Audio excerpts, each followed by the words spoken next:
feel that even like in regards to the Greeks were about the arts. They started getting really fancy.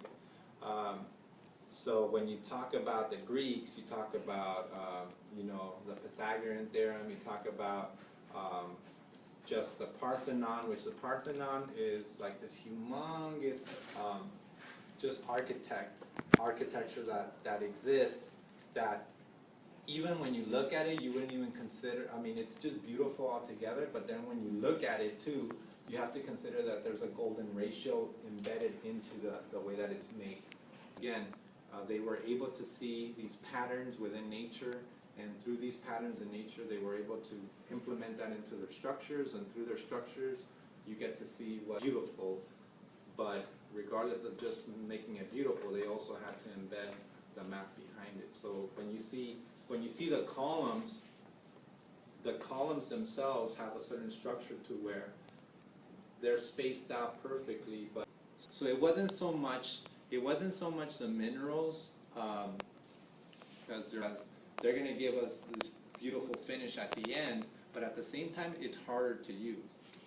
The minerals, like you asked, the minerals that they chose, it was chosen because also the minerals were in that area, but minerals were also or certain things could be provided through trade. But in regards to the statues and this and that, they wanted to make something. Well, the marble makes it look very beautiful.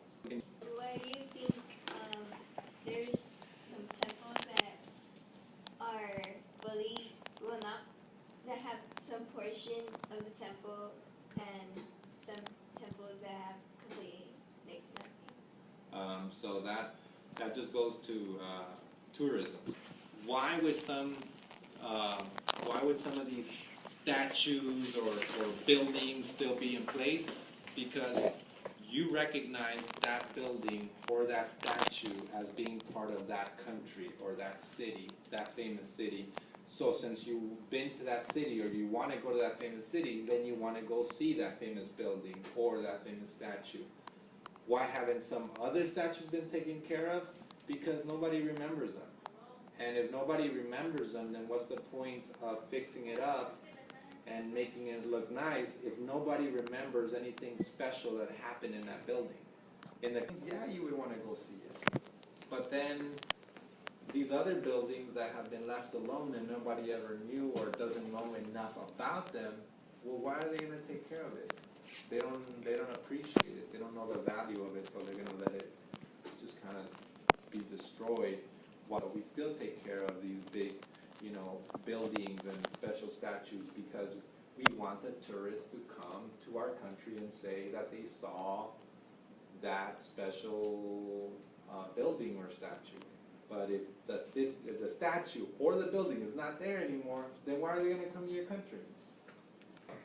That, in my opinion, is the reason why you would have certain buildings renovated or just kind of kept in place. So it wasn't just one god for the Greeks.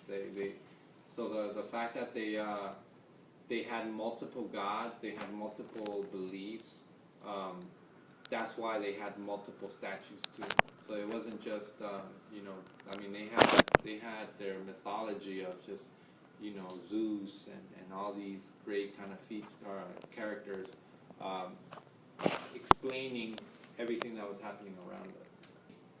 Well, if you were growing up within that time, you would be told that Zeus was this great god, and that Zeus had, you know, so many powers, and that, you know, because of his almighty power, he could do this and he could do that, and then there was this, you know, there were just multiple gods.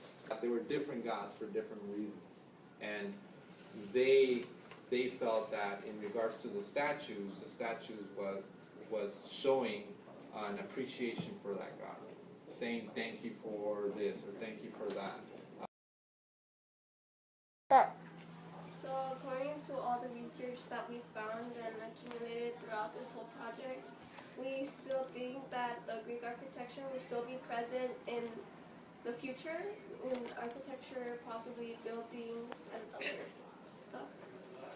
We also think that they also going to be preserved and probably rebuilt so that they will look more better and so Better. that everyone will still be able to see them. And we also think that the temples that are being preserved today, they will probably be more destroyed in a way because as time passes, obviously. Another reason that we still think that is that because we still see Greek architecture in buildings such as the White House, and it's an important building that everyone knows and it's pretty famous.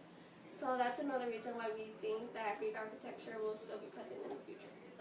We also think that they will still be using the same materials, that they might be using the same materials or maybe using different materials for the future to